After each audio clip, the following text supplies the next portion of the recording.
Cuba vive momentos de tensión. Tras la caída de Nicolás Maduro, el tablero geopolítico tuvo un giro significativo y cada decisión alimenta las tensiones. El petróleo subsidiado, que durante años sostuvo parte del funcionamiento energético de la isla, fue cancelado. Y ahora el país enfrenta una nueva etapa marcada por apagones, incertidumbre económica y una pregunta que empieza a escucharse con más fuerza en las calles. ¿Qué viene después? In Cuba's art, look, the revolution in Cuba ended a long time ago and in failure. Cuba's fundamental problem is that it has no economy and its economic model is one that has never been tried and has never worked anywhere else in the world. La cancelación del suministro preferencial de crudo dejó al descubierto una realidad estructural, la profunda dependencia energética de la isla.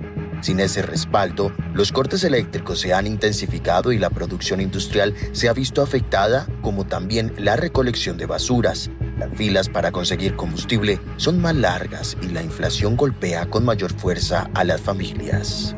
Y es que la crisis por la falta de combustible en la isla llega a límites impensables. El régimen ha confirmado que no disponen del combustible jet A1 en los principales aeropuertos del país. Y que pudiera impactar seriamente al turismo, una de las pocas actividades económicas que mantiene el gobierno.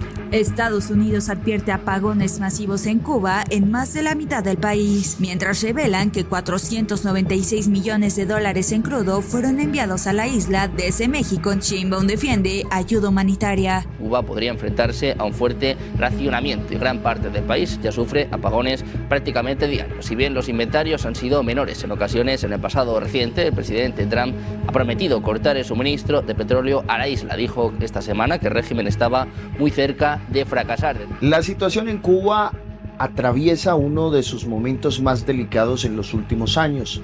La caída del principal aliado político y energético de La Habana ha reconfigurado el panorama regional.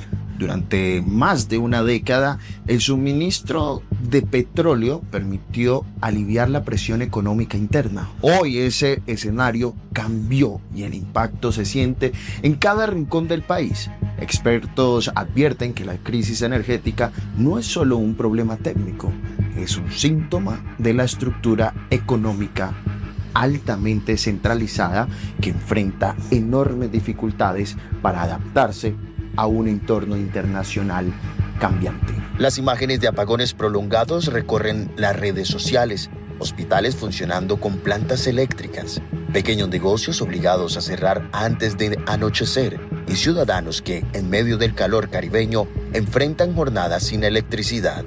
Mientras tanto, el gobierno insiste en que se trata de una etapa coyuntural, pero dentro y fuera de la isla, analistas sostienen que el escenario podría ser más profundo, una transición forzada por la pérdida de su principal respaldo estratégico.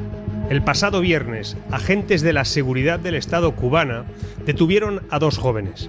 Su delito, gestionar una cuenta de Instagram llamada El Cuatro Ático, donde con sarcasmo y con lucidez describían los apagones, el hambre, la miseria cotidiana de 11 millones de personas.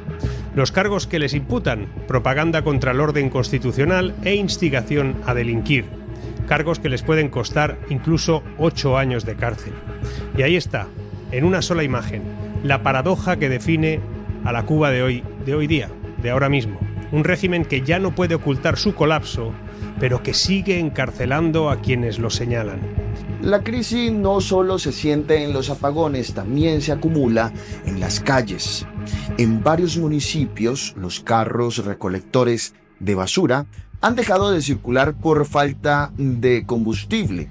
Las bolsas se amontonan en esquinas, avenidas y zonas residenciales, mientras el olor y la proliferación de insectos se convierte en parte del paisaje cotidiano.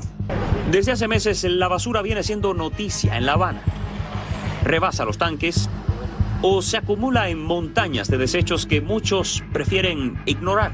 La recogen cada 5 o de una semana a 5 días, pero continúa porque no hay tanque, no hay nada. Autoridades locales reconocen retrasos en la recolección, pero vecinos advierten que el problema ya supera lo logístico. Médicos consultados alertan sobre el riesgo de enfermedades gastrointestinales y brotes infecciosos si la situación se prolonga. Lo que comenzó como una crisis energética empieza a transformarse en una crisis sanitaria. Y en medio del calor y la escasez, la preocupación crece.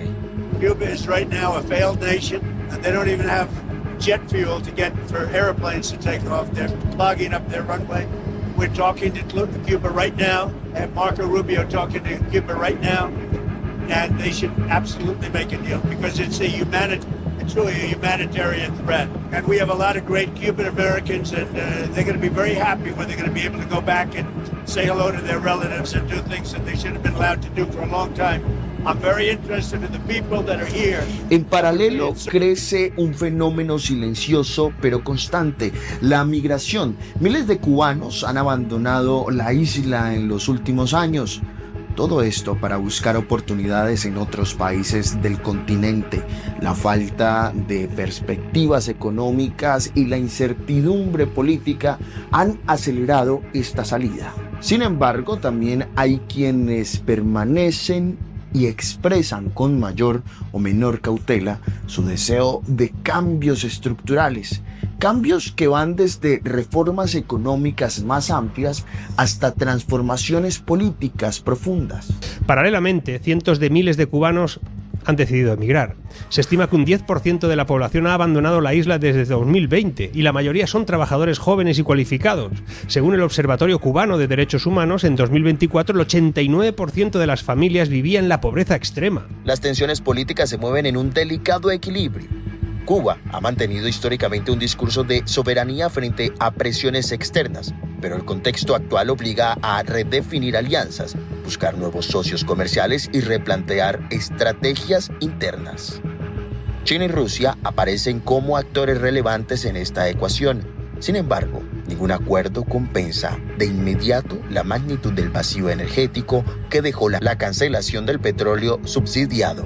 El debate no es solo económico, es geopolítico. La región observa con atención cada movimiento de La Habana. Un eventual cambio de rumbo podría modificar equilibrios políticos en América Latina. Al mismo tiempo, la población enfrenta el día a día, escasez, inflación y cortes de servicios básicos, esa realidad cotidiana en la que define el clima social actual. Y vamos a seguir enviando ayuda humanitaria, alimentación y algunas otras solicitudes que nos ha hecho el gobierno cubano que necesita su pueblo.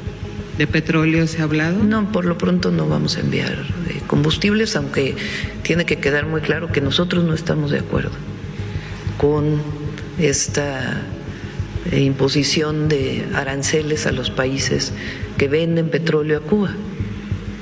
Entonces nosotros, claro que protegemos al pueblo de México y a nuestro país, manifestamos que no estamos de acuerdo y seguimos ayudando de diferentes formas al pueblo cubano. Es una ayuda humanitaria. En barrios de La Habana y en provincias del interior, la